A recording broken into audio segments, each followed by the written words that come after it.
Let me show you something worth noticing.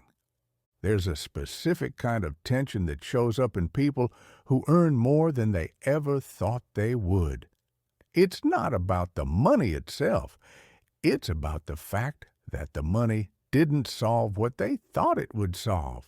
You see it in the person who breaks six figures and still checks their account before dinner. You see it in the couple who doubled their income in 5 years and somehow feel less secure than before. The number went up. The feeling didn't. Most people assume this is about lifestyle inflation, and that's part of it. But there's something else happening underneath.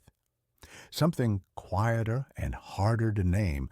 When someone's income rises quickly, they don't just gain purchasing power. They gain access to a new set of comparisons. And those comparisons change everything. You used to measure yourself against people in your neighborhood, your job, your college friends. Then you get promoted. You move, you meet new people, and suddenly the baseline shifts. The person making $80,000 feels fine until they start working alongside people making $200,000. The person making $200,000 feels fine until they're in meetings with people pulling seven figures. The goalposts don't disappear. They multiply. And here's the part that makes it worse. You don't just compare incomes. You compare lives, homes, cars, vacations, schools. The entire surface of someone else's financial life becomes visible to you, and your brain starts measuring gaps. You might not even want what they have, but your nervous system registers the difference, and it interprets that difference as risk.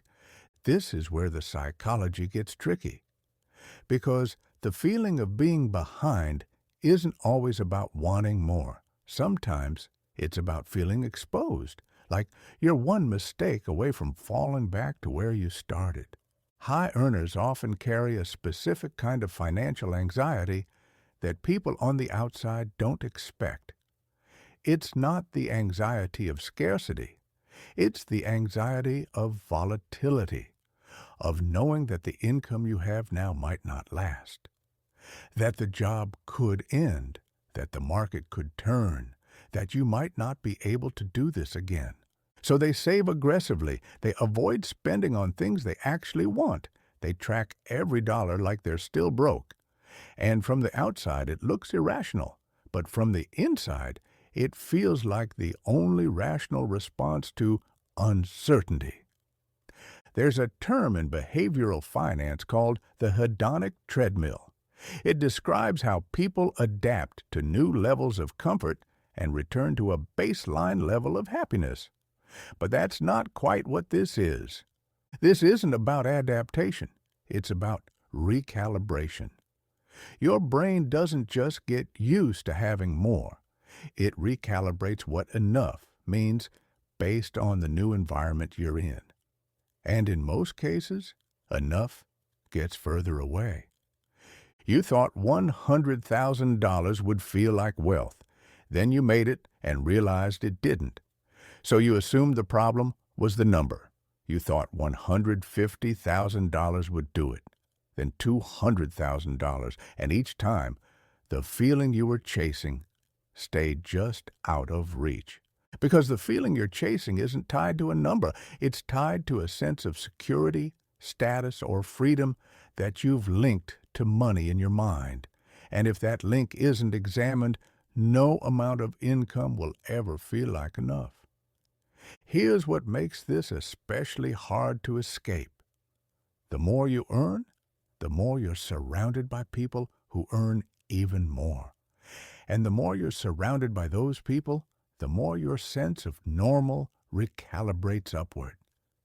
You start to believe that private school is normal, that a second home is normal, that flying business class or driving a certain car or living in a certain zip code is just what people do.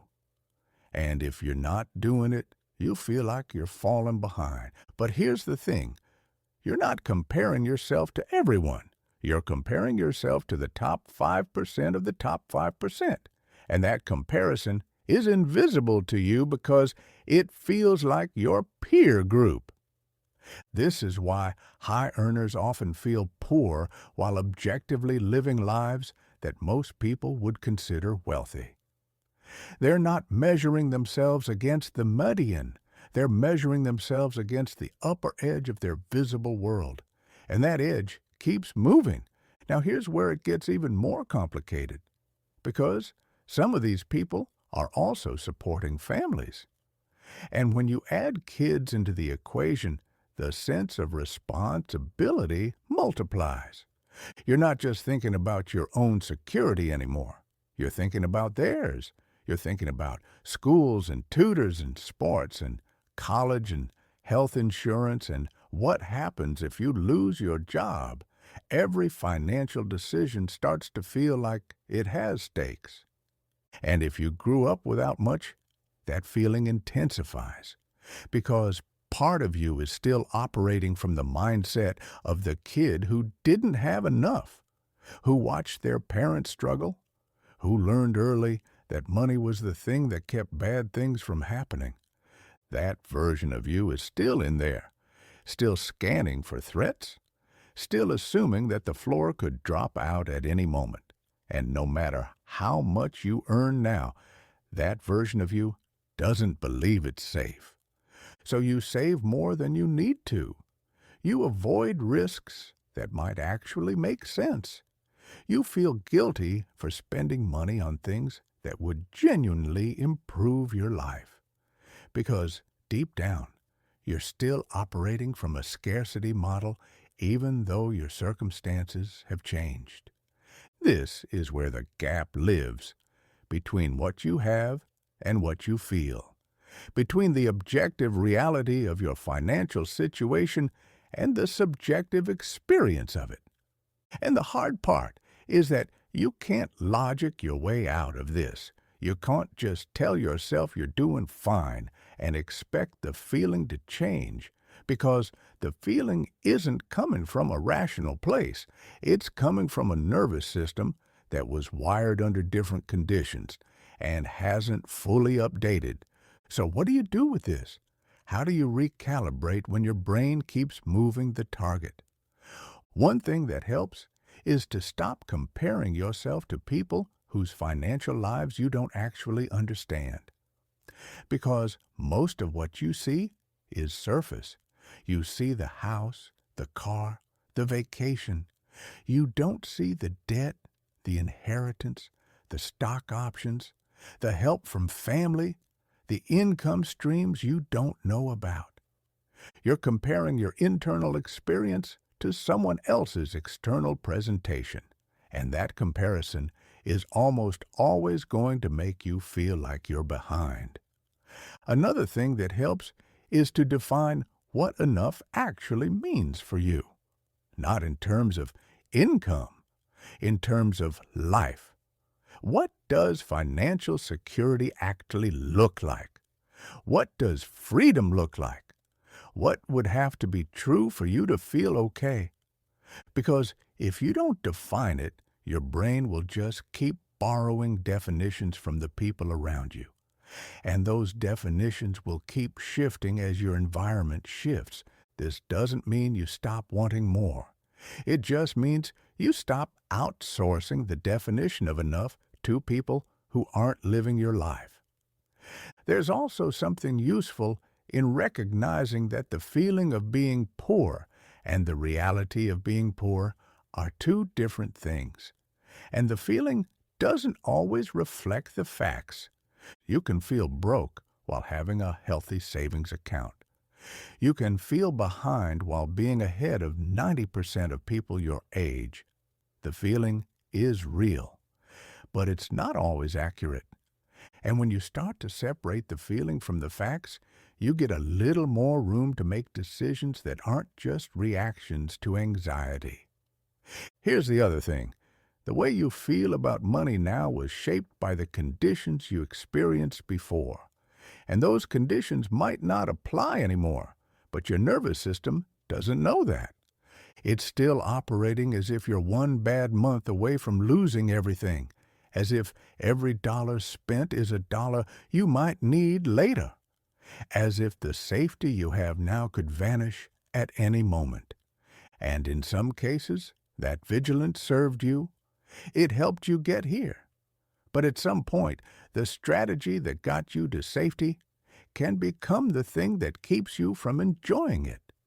That's the tension between the part of you that wants to relax and the part of you that's afraid too.